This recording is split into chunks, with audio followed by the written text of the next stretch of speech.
we have with us a letter of excuse coming from the lawyers of Mr.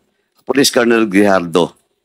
And once again, attached is a medical request from his doctor, a certain Dr. Montenegro, for a request for to admit Colonel Grijaldo.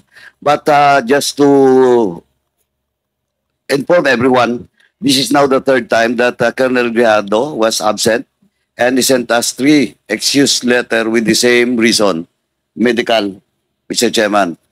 And with that, Mr. Chairman, to expedite the discussion, may I respectfully move, Mr. Chairman, that we... Mr. Chair, Sandali po. before I you am not yet move, finished. Mr. Chair, if I may. Wait, Bahala kayo, Mr. Chairman, bahala kayo kung i-approve niyo yung motion ko o hindi. Mr. Chairman, thank you. With the indulgence of the Honorable Chairman Dan Fernandez. Mr. Chairman, with these 3 letters sent to us, it's all about medical, with the touch medical request and certificate. May I respectfully move, Mr. Chairman, that we will direct our medical officer in the House to check personally the status of Colonel Grijaldo with regards to his medical condition, Mr. Chairman. to the motion. No. I just wanted to manifest something. Mr. Okay, Chairman, there's as a much as I motion, wanted to inhibit myself on the discussion about this Colonel Grijaldo,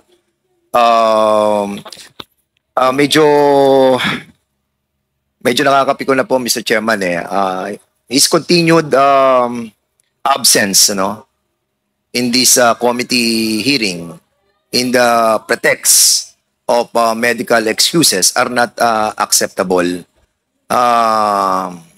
He wants to run, no? He wants to run. Running away from his responsibility and mentioning the name of this representation. He tainted the image of this representation, not only of this representation, but the whole of the Quadcom. Now, Mr. Chairman, medyo hindi ko po matatanggap yung excuses na medical services. As a matter of fact, Mr. Chairman, kung titignan mo itong kanyang excuse that written by his lawyer, kaya hindi po siya nakapunta rito because he was still in the hospital. Mula nung November 13 hanggang ngayon, nasa hospital pa rin siya. And he wanted to get a clearance prior to his surgical operation dahil meron daw po siyang rotator cuff syndrome that can be treated through rest, sling, and anti-inflammatory medications. Surely, he wanted to evade this hearing. Ayaw niyang panindigan yung mga sinabi niya doon sa affidavit niya sa Senado. In the previous hearing, Mr. Chairman, we manifested, di ba, na we will be relinquish our chairmanship on the issue of Colonel Grijaldo. Pero hanggang ngayon, inaantay po natin siya dito. And if I may, Mr. Chairman, if I may, I just wanted to ask kung andito po yung pihaw sa PNP na kung saan doon under preventive suspension si Colonel Grijaldo. May we ask, Mr. Chairman, kung nagre-report si Colonel Grijaldo sa pihaw? Ayoko na po sana ngang magtanong tungkol dito. But, Mr. Chairman, the last time that he appeared in this Congress was more than a month already. And it's taking too long, no? Because he said something against this committee, against this person. And that's the reason we wanted to be cleared on the affidavit that he manifested in the Senate. You know, I've always maintained my silence over the accusation of Colonel Grijaldo on this because I do not anymore want to belabor what he said in the Senate. Because anyway, the people watching to us right now does not believe in his lies to us, no? Pero Pero the thing is, he must appear. He must appear here and tell us about these accusations to us. Oo, kami naman, Mr. Chair, we are willing to inhibit ourselves while he is here being asked by the Quadcom.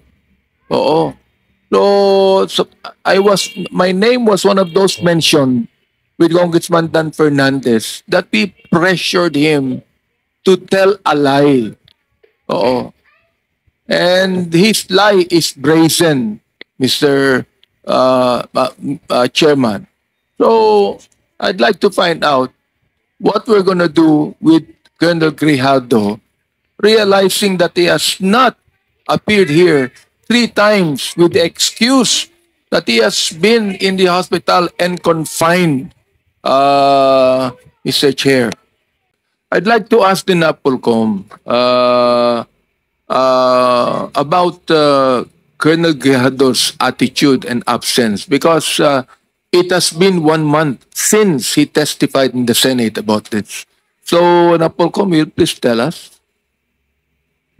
Mr. Chair, if the police officer is unable to perform his duties or he is not physically fit to perform his duties as a police officer, then he may be filed a case for incompetence, Mr. Chair.